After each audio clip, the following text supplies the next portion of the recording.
And we're very excited tonight to be hosting Susan Harder.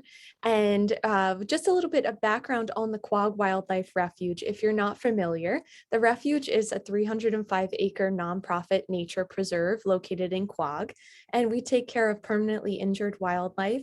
A big part of our mission also is to teach about the native wildlife that is found all across Long Island and the animals that and plants that you can see out in the forest here at the refuge. So we are open every day from sunrise to sunset, and it's always free to visit.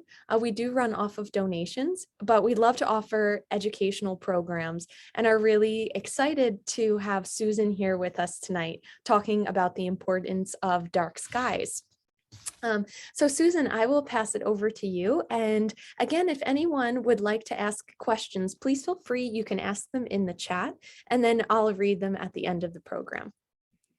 Yeah, I'm happy to answer your questions. And if you have questions after the fact, my email will be provided. I'm happy. I have quite a few documents in my computer, and I'm happy to reference them for you. In fact, I receive information almost weekly about the impact and the solutions to night lighting. So if you like seeing the stars up in the sky, or if you like seeing fireflies on the ground, this talk is for you. I mention the problems, but I also talk about the solutions to the environmental and economic impact of ineffective outdoor lighting. It's not all night lighting. It's that which we can control ourselves. It's not like air and water pollution, which are extremely difficult and expensive to abate. Light pollution is something that's very cost effective. The lead organization is called the International Dark Sky Association. It was started about 30 years ago in Tucson, Arizona, because Tucson is ringed with observatories, and the astronomers started to notice that they were losing their view of the night sky. So they went to the city fathers and they put together the first dark sky legislation so that lights would be shielded and all the light would be aimed towards the ground in the proper amount so that it wouldn't be reflected up into the night sky, obscuring the stars. But this organization has grown tremendously in scope and in areas. It's international. It is in every continent. And every city, every major city has a dark sky branch. And I'm the New York State representative here. And I've been working on this issue for about 25 years. So we talk about the sky glow. And this is lighting that reaches the night sky and hits particulate and moisture, and it obscures the stars. This is with and without lighting. This was what you would have seen in the comet out here and what you would have seen in the city. Only, well, now it's probably less now, but at the time that this was put together, only a third of the people in our can see the Milky Way. We can see it out here in certain areas. People are always curious about how I got involved. Well, when I lived in the city, my 6th floor apartment was lit up by the street lights. And when I came out here, my neighbor's lights, these are my neighbor's lights, they were shining into my house. So I was looking into legislation and what we could do about it. And my neighbor across the street was Davis Sobel. You may know her. She's a writer. She wrote Galileo's Daughter, and she suggested I join the International Dark Sky Association. So when we talk about light pollution, we're really only talking about night lighting that is misdirected, unshielded, excessive, or unnecessary. And you could see it. It's glare, it's sky glow, and it's also air pollution. So here's the problem. We have lighting that's not useful. And when we use lighting properly, we can usually cut the amount of energy by a third. This is an example. This shows you what we refer to as shielded lighting. And recently, all across New York and also Connecticut, Texas, a number of states have started to change their street lights. Instead of having this globe, which illuminates up and out, they now have a flat lens, and it's very useful. You can see the difference here. And the consequences are many. We have the sky glow, the glare, the light trespass, wasted energy. The ecological disturbances are being discovered more and more every day almost, and also the effects on human health. I'll talk about that. But we also can't really quite measure the loss of our connection to the night sky, but it's important. So what we use is we use what we call dark sky lighting, and those are the shielded fixtures.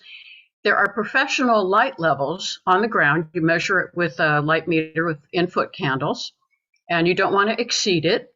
You know, it doesn't make it any safer. In fact, it makes it less safe if you've got too much light. We only want to use lighting when we need it, you know, for safety, property identification.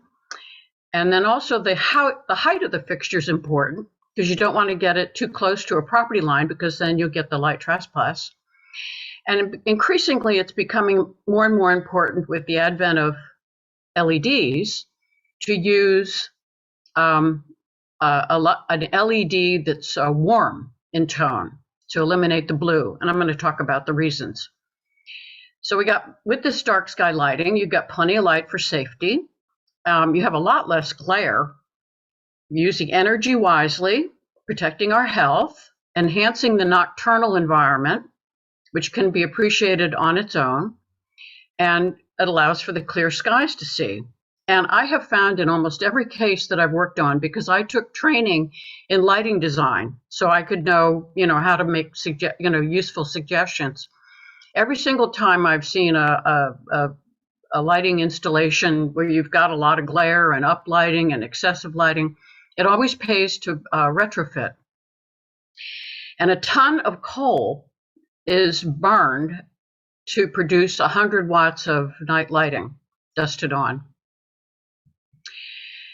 So it's estimated that 30% of what we use now is being wasted. And these numbers are probably much higher than they were when I originally wrote this. So we're burning coal and oil primarily to produce electricity. And that, of course, results in higher taxes and also product prices. These are the amounts produced with light pollution. I want to go back for a second. There's also been a study out of Los Angeles, which I found astonishing, but this has been proven, that lighting that's in the 100 and 200 feet up in the air instead of aimed at the ground, it actually prevents a chemical cleansing of air pollution. So that's yet another reason to keep lighting aimed towards the ground. Glare is an issue. It's a safety issue, as well as an intrusion. Over here on the left-hand side, that's actually a railroad sign that you can't see because of the glare coming across a property line into the road. So this is all, we can just base even these good suggestions on better night vision, because you can't, when you leave a movie theater, you can't see as well. Your eyes have to adjust. So it's called adaptation. So you can't see bright and, less bright at the same time. So we want to talk to people about better uniformity, having, equal amount of light, light to dark. And also, as we get older, our eyes are less elastic. And so this adaptation takes longer. And light trespass, which I mentioned how I got involved, is light pollution. And this becomes a problem because it affects your sleeping and your privacy. This is a little cartoon that we produced in East Hampton for a brochure. That's a representation of me lying in bed. I'm sure many of you have seen this rendition of the world at night, but the world is not all dark all at the same time at night. We have, we and every creature, great and small, and all flora fauna has evolved over millennia in a day-night cycle. And we've been disturbing this cycle with the advent of artificial night lighting. And this is a problem because if our sleep, for example, is disturbed, we don't go through our natural circadian rhythms. It's very unhealthful. So we call it light at night, they refer to as LAN. And they've shown that there is a much higher incidence of breast and prostate cancer in areas that have more light, artificial light. So it does interfere with our circadian rhythms. This is a health issue because of the air and water pollution that's as a result of burning all this coal and oil. It suppresses our melatonin. Melatonin is does only exist in our bodies when we are in the pitch dark. It's very important to sleep in the pitch dark. Our sleep is always disturbed by night lighting. It's also suspected as a rise in childhood leukemia. Glare is going to be dangerous. You know, there's accidents that have occurred because of glare. And, you know, we can't really measure this loss of our appreciation of a natural nocturnal environment. I mean, you know that when you walk outside in a full moon, I mean, how, you know, it's almost a spiritual experience. And knowing that you're protecting the environment for creatures, which are primarily nocturnal, and also appreciating the night sky. Just have to remember, you know, this is not an old invention. It's about 100, slightly over 100 years. And we love it. You know, it permits us to get around at night.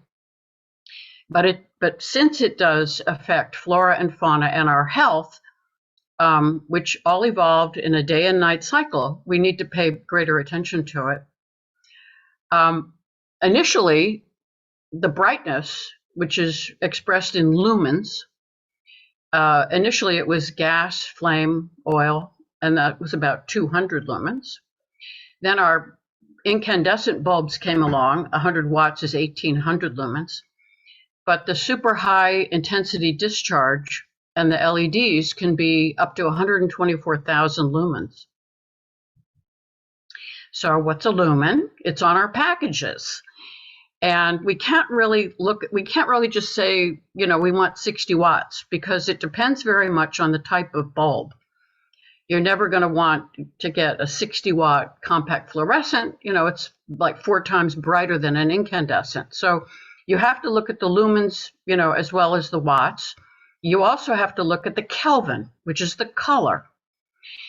Because we have to remember, you know, light bulbs are false light.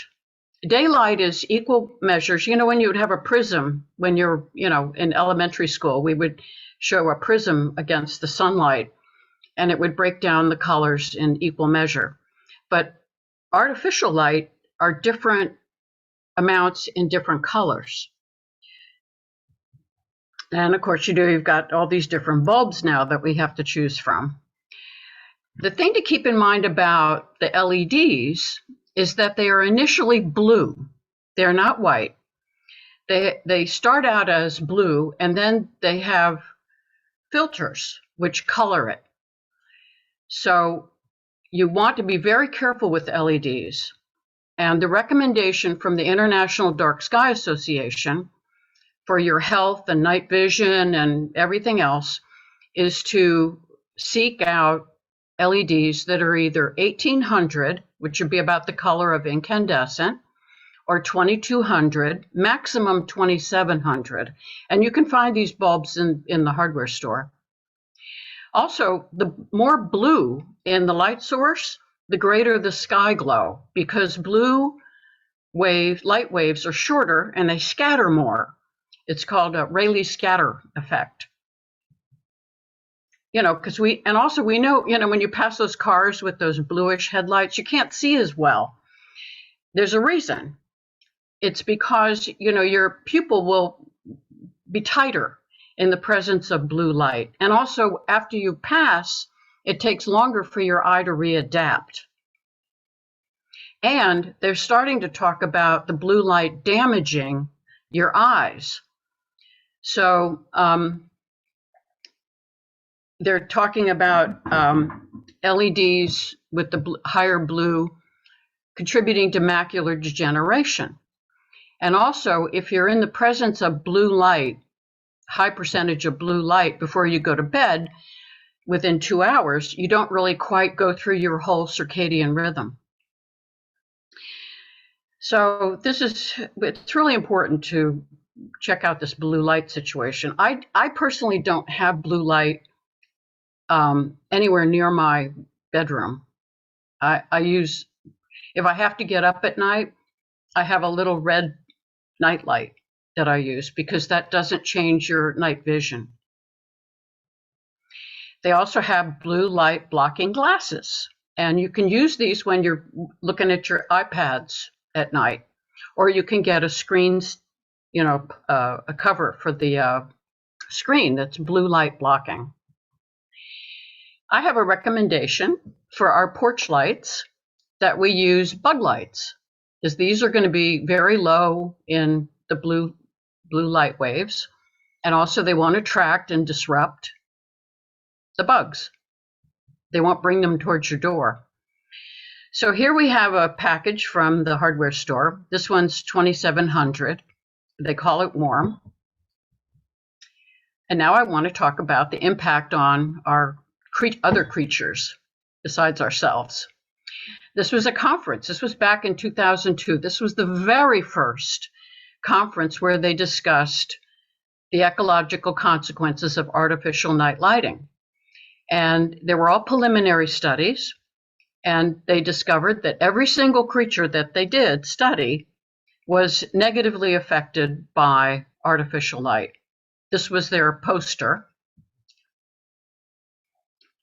talking about the sky glow and etc.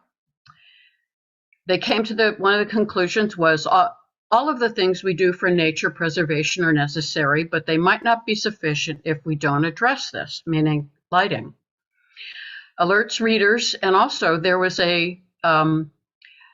researchers primarily were studying creatures during the day. I mean, it makes it easier because you can, see what you're doing. But most creatures are nocturnal.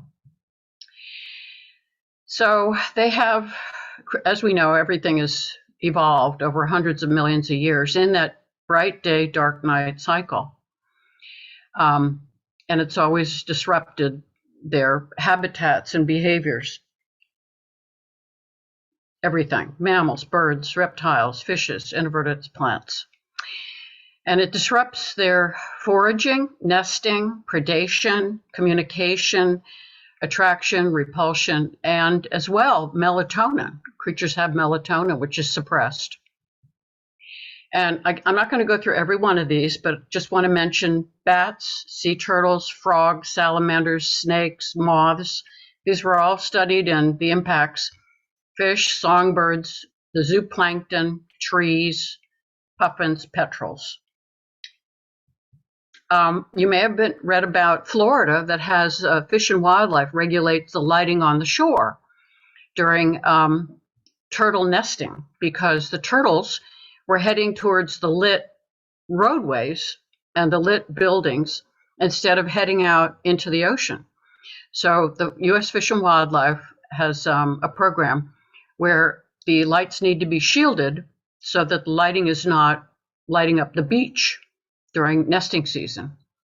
This has been a great help.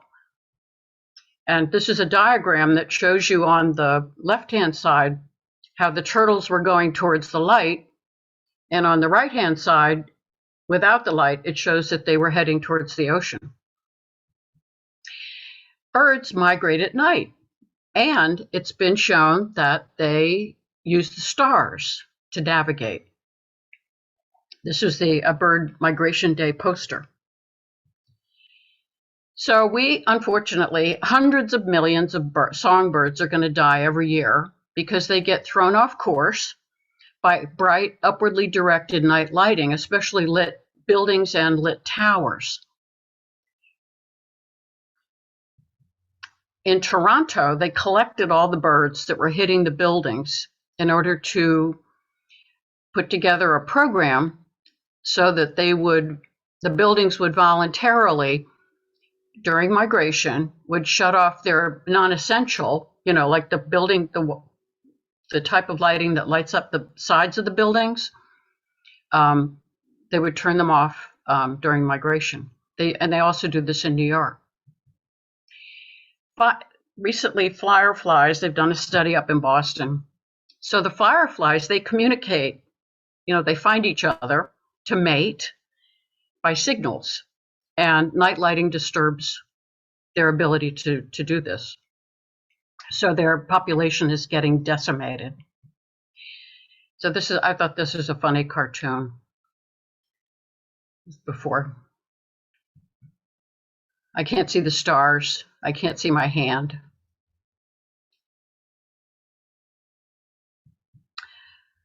Trees, when they're lit up, they don't go into dormancy when they should, and they suffer dieback. This is a tree where the street, I don't even know, this light shouldn't even be here, but it lit up the side of this tree, and it hung on to the leaves into the wintertime. This would be a better solution. So the conclusion of that 2002 UCLA study was night lighting results in ecological disturbances and mortality of individuals and entire species in ways that are being discovered in every study conducted. But we have good news because, as I said, we can reverse this, and without any sacrifice for safety and security. And again, it's cost effective. So I just read this in the New York Times. Apparently, Jeff Bezos has announced a $2 billion towards nature conservation. And he wrote, "We must conserve what we still have, we must restore what we've lost, and we must grow what we need to live without degrading the planet for future generations to come." So these are the solutions I suggest. We change our fixtures, the bulbs, location. Adding timers and sensors is really smart because they work great. You can even turn lights off and on with your cell phone. On the left are the type of fixtures that we're changing over to the types of fixtures that are on the right-hand side. And you can see the bulb is shielded so that all the light is directed to the ground.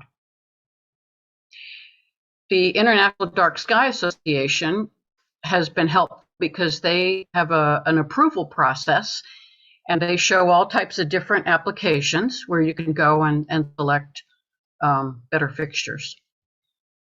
And the reason these light fixtures work better is because they have all these reflectors, and they can direct the light in all sorts of directions and spread the light evenly.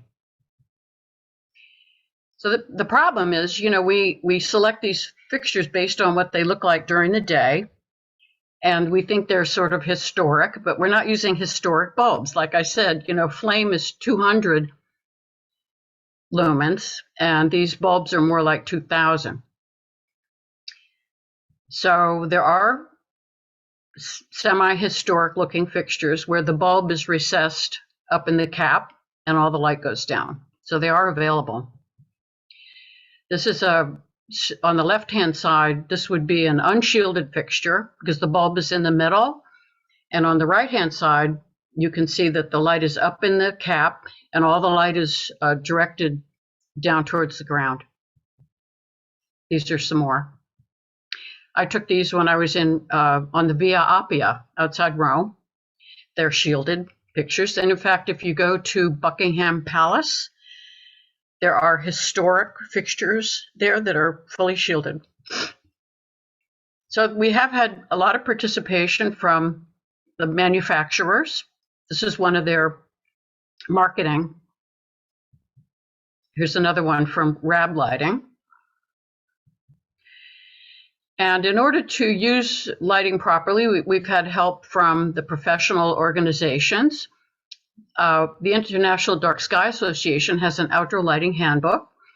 The U.S. Green Building Council has a light pollution credit. And the Illuminating Engineer Society produces recommended practices for light levels on the ground for safety. You don't need to exceed them. So we also have lots of individual local laws and guidelines. With respect to security, I found this rather interesting. I think people feel like all-night lighting makes it secure. The opposite has been found to be true, because if people leave on all their lights and they're not there, who does it help? It helps someone who wants to trespass on their property. So we suggest motion sensors, or even preferably, people aren't going to rob a house that appears to be occupied generally. So having 2 independent timed interior lighting is smarter. So they did a survey about property crimes, and what were the deterrents? Dog was number 1. Alarmed, knowing that they had an alarm system. Number 2, somebody at home, or the appearance of somebody at home. Security lighting wasn't even on their chart. Primarily, plus 2/3 of property crimes occur during the day, when they can see where they're going and, what they're trying to rob. So this is from the British Journal of Criminology, said that light pollution has substantial environmental consequences, they acknowledge. So if any decision is taken to increase lighting, it needs to be taken on the best possible evidence. Again, these are on during the day. Lighting, they said lighting only decreases the fear of crime. Here's a prison that has good lighting, because they're not going to fly, they're not flying above the prison. We have a lot of ATM lighting for security, but you can have shielded lighting that provides better security, because when you have glare, it makes you feel unsafe because you don't see as well. And people can hide in shadows when there's a lot of glare. And then I'm going to show you a contrast of this gas station and this gas station. So this is fully shielded. You can see, the lighting is very even on the ground. Here you've got all this glare. So they saved a considerable amount of energy, half, by using the shielded lighting. So how we approach it is through education, giving people examples, setting policies and guidelines, having regulations and enforcement. So it's that carrot and stick. This is produced by East Hampton, so that when somebody comes in for a commercial application, we give them guidelines. And this is from Southampton. This is a quick guide so people will know what the current regulations are, which I helped write with the Southampton long-term planner. This is from a brochure that East Hampton put together. And this is a quote, I like this one from Deva. The blight of urban skyglow stops children from wishing on stars and lovers from counting them. Light pollution severs our human connection to the beautiful celestial creatures of the night. So we can be, the Lorax speaks for the trees, and Cool Hoot speaks for the night sky. Change has a considerable psychological impact. To the fearful, it is threatening, because it means things may get worse.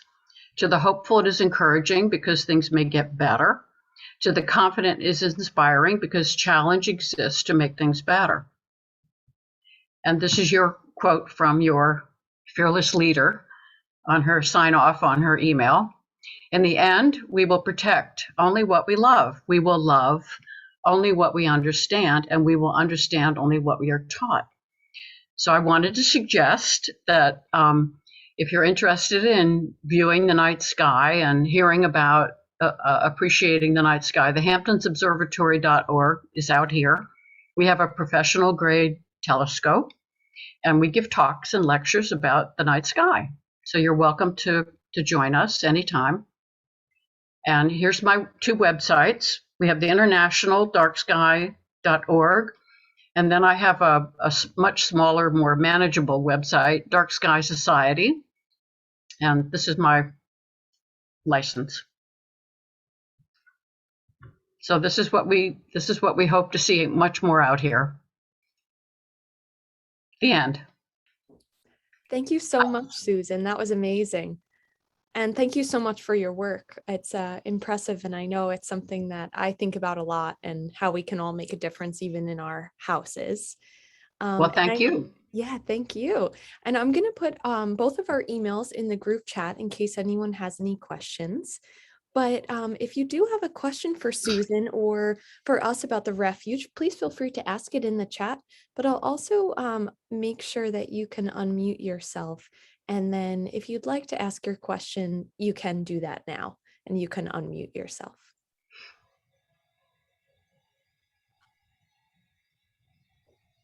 No questions?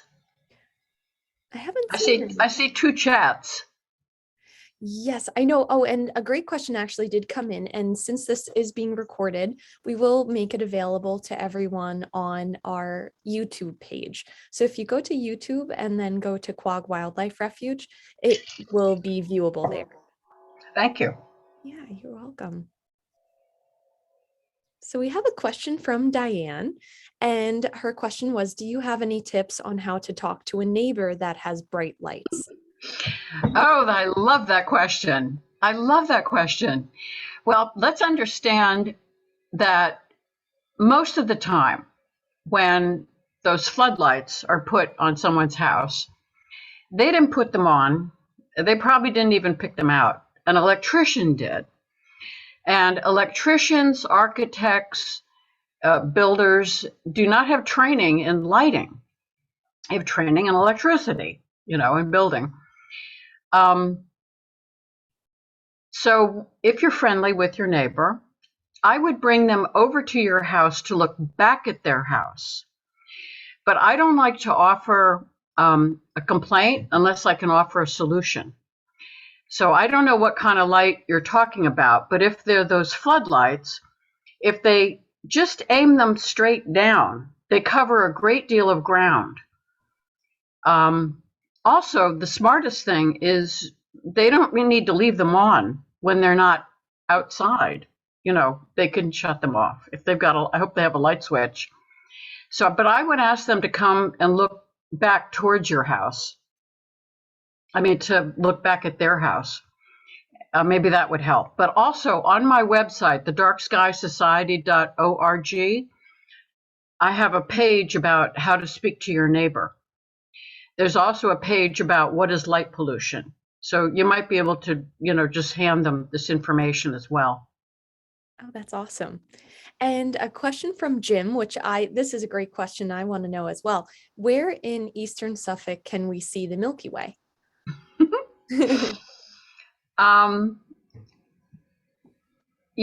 There's many places where you can see the Milky Way. You just have, because we have so much protected land.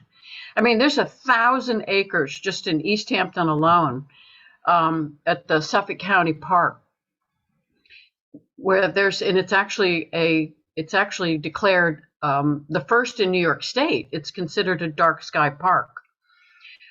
So you just have to pick a place, but there's many. Orient Point. There's areas on the North Fork as well as the South Fork, but you just have to, map it out so that you're away from the lighting. Thank you. And a question from Marisa. She says, great program. Thank you. Are there laws or only guidelines in the town of Southampton? There's a law. I helped write it. That little brochure that I showed you, You can ask the planning department and get a copy of it, and it will outline, it's called a quick guide. In fact, it's probably accessible through the Southampton website. The Southampton also has a dark sky committee. Now, unfortunately, the dark sky committee of Southampton, I'm on it, was not consulted when they went through a huge retrofit of all the streetlights to LEDs, which are too blue. Mm-hmm. And they also didn't review the streetlights to see which ones, might not be necessary or might be in the wrong place. So that's really a situation that I'm hoping can be corrected over time. But you'll see these brand new LED streetlights, all over Southampton. They do save energy. I'm not against LEDs because they are very energy efficient. But you just have to make sure that you've got the Kelvin, which is the amount of blue, down to where it's not affecting your night vision creatures, great and small, and the night sky. Great. And a question from Susan. She describes new lights in Brookhaven that are flat lens, but the one across the street is much brighter from her house and spreads out horizontally more than the old globe light. She's contacted them and written, and they say that they received it, but nothing has changed. It's been over a year. What would you suggest? Well, is that a street light? I think so, a street across the street from her house. It is.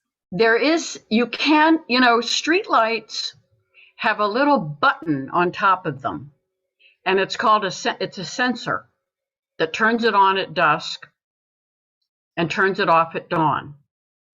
They also have a button, same button, and it's called a part night. So if there's nobody, and if there's no cars and people mingling in the middle of the night, maybe you could ask Brookhaven to install one of those sensors so that the street light will shut off at midnight. Because it may be useful if, from dusk to midnight, but it would at least shut it off so that you could sleep at night. So I would ask them if they could install that little button. It'll also save energy for the town. Great suggestion. All right. I don't see any more questions, but I wanted to say thank you so much, Susan. It was a pleasure and I learned so much. Thank you. Yeah, and from Diane, she says, thank you for all your work in the area. It's amazing how many new homes use up lighting in trees. So she might put the brochure in her neighbors' mailboxes since they're really rarely home. Good luck. And stay at it because you'd be surprised. A lot of people are just not aware. We're just trying to draw, it's all common sense based, wouldn't you say? Well, I'm just trying to help people draw, lines between the dots. Right. Because it's basically a common sense, but, it's not something that we generally think about. We always think somebody else, has already thought about this, but it's just because people haven't really put too much effort into it. But you'd be surprised. You can make a lot of good things happen just by making suggestions. Sure. So good luck, everybody. Yeah, thank you so much. Happy to see you all. Susan. Bye-bye.